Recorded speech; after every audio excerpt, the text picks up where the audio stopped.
Hello everyone and welcome to today's video. Now today I'm going to be talking about the NASCAR Cup and Xfinity Series results for Texas Motor Speedway. But before we get into that, let's first talk about next week's scheduled race, which is Talladega for the Cup and the Truck Series. The Xfinity Series, they will have a week off before Charlotte Roval, I'm pretty sure. So Saturday, September 30th at 9:30 a.m. will be qualifying for the Truck Series. That'll be on FS2. Now 1 p.m. will be the Truck Series race for the running of the Love's RV Sub 250. That'll be on FS1, MRN, and Sirius XM. Then qualifying for the Cup Series. That's at 4:30 p.m. Eastern Time, and that will be on USA, streaming on NBC Sports, MRN, and Sirius XM.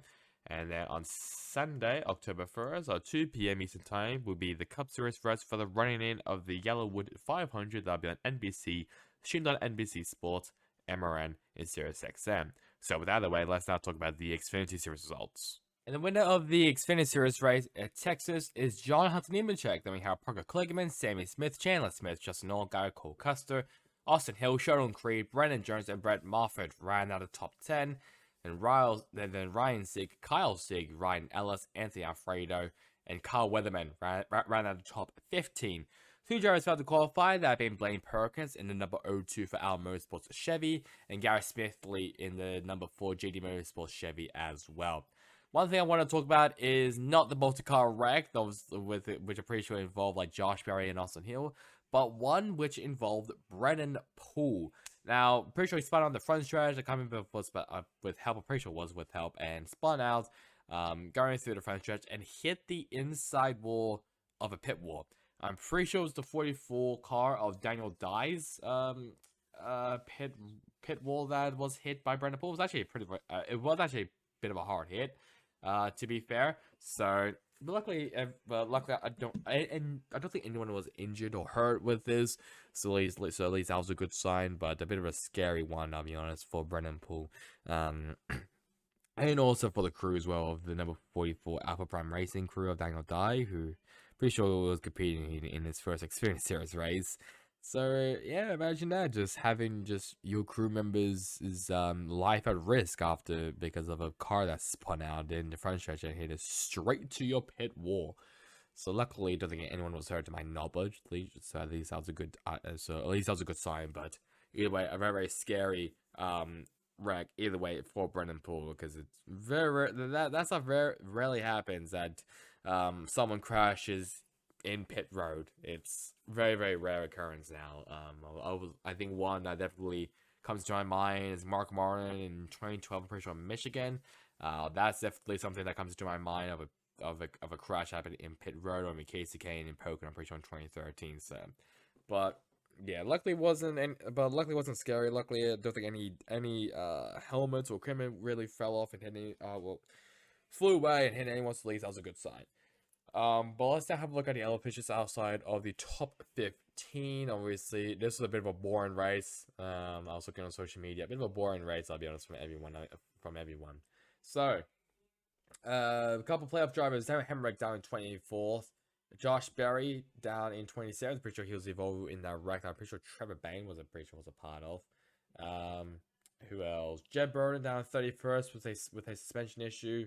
Trevor Bain, he's only there because of the owner's points. He wrecked that because of the multi-car wreck that collected Berry and Hill, and Sam Mayer, who he didn't even start the race officially, and he had an accident straight away. So not a good sign there for Sam Mayer. Not a good start even for Sam Mayer. In the round of 12, I'm pretty sure, for the Xfinity Series, and we scroll down a bit further. There's the failed to qualify drivers, Garrett Smithley and Blaine Perkins. So let's now have a look at the Cup Series race. And the winner of the Texas race for the Cup Series is William Byron. Then we have Ross Chastain, Bubba Wallace, Christopher Bell, Denny Hamlin, Kevin Harvick, Brad Keselowski, Daniel Suarez, Ricky Stenhouse Jr., and Chase Briscoe ran out of the top 10. Then Chase Elliott, Alex Bowman, Justin Haley, Chris Buescher, and Michael McDowell ran out of the top 15. One thing I want to talk about is Kyle Larson.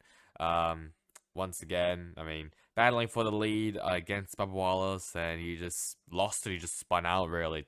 Obviously, not Bubba's fault at all, even though I did saw on Twitter there was a lot of hate towards Bubba because it's Bubba Wallace, and I do not understand why, but whatever.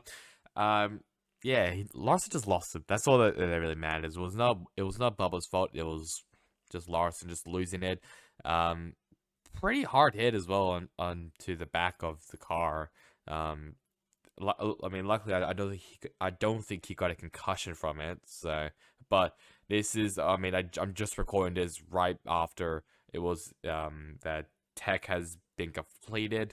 So, obviously, he could have maybe have a like concussion like symptoms maybe, but I'm not really too sure. But hopefully, he doesn't have any concussion symptoms. This race was also a very interesting race. It's a mixture of like boring but also really enjoyable.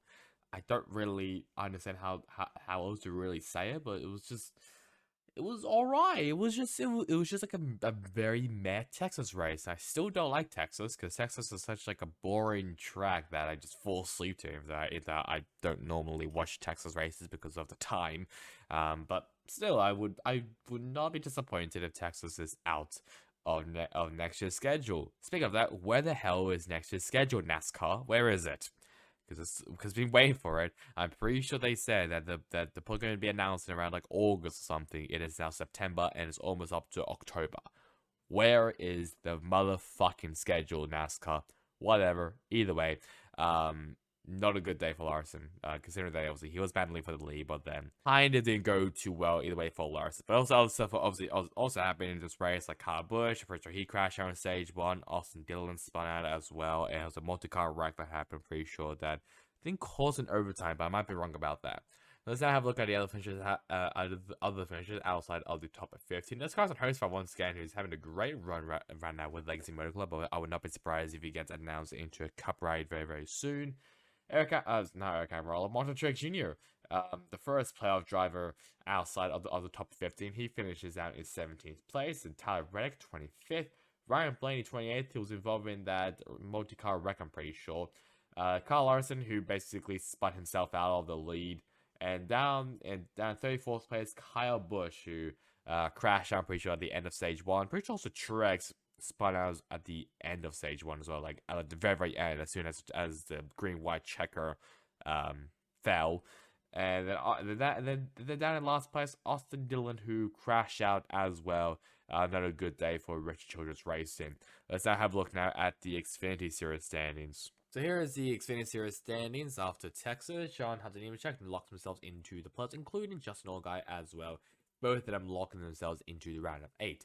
Now, Cole Custer plus 63, Austin Hill plus 44, Chandler Smith plus 32, Sammy Smith plus 18, Sheldon Creed plus 9, and Daniel Hemrick plus 1.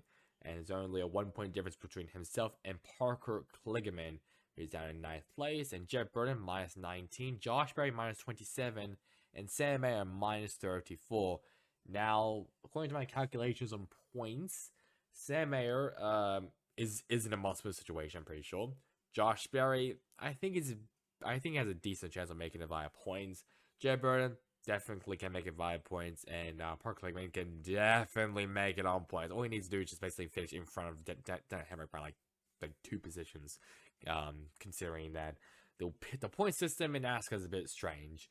But Allgaier and Nemechek both of them are safe. I'm pretty sure Custer might be also safe as well. Plus 63, I think he's alright. So I'm pretty sure he's locked in. I think he needs to at least get like I don't know 8 stage playoff points, and then he'll be fine. He's alright, plus 44, so he's fine. Chandler Smith, he's plus 32, he's alright. He has a pretty good cushion. Sammy Smith, he's kind of alright. Sheldon Creed and Daniel Hemrick, they're a bit of let's just say they're kind of sweated right now, especially Hemrick plus 1 above the cut line. So one bad mistake from Hemrick can just break his playoff chances and his championship chances as well.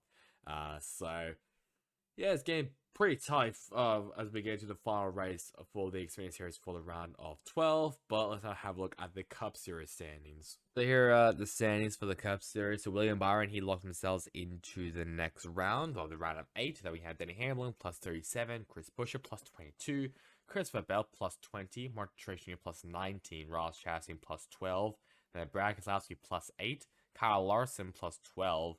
Then outside of the playoff is currently Bubba Wallace minus 2, Tyler Reddick minus 3, Ryan Blaney -11, and Kyle Busch -17. Then we have Harvick, Stenhouse, Logano, and McDowell round out the other playoff drivers who had knocked out of the round 16. It's going to be pretty tight, especially coming to Talladega, because considering that the round 12 is basically the wild card round because Texas can basically throw a curveball at you. Talladega can definitely throw a curveball at you. And Charlotte Roval is just so unpredictable.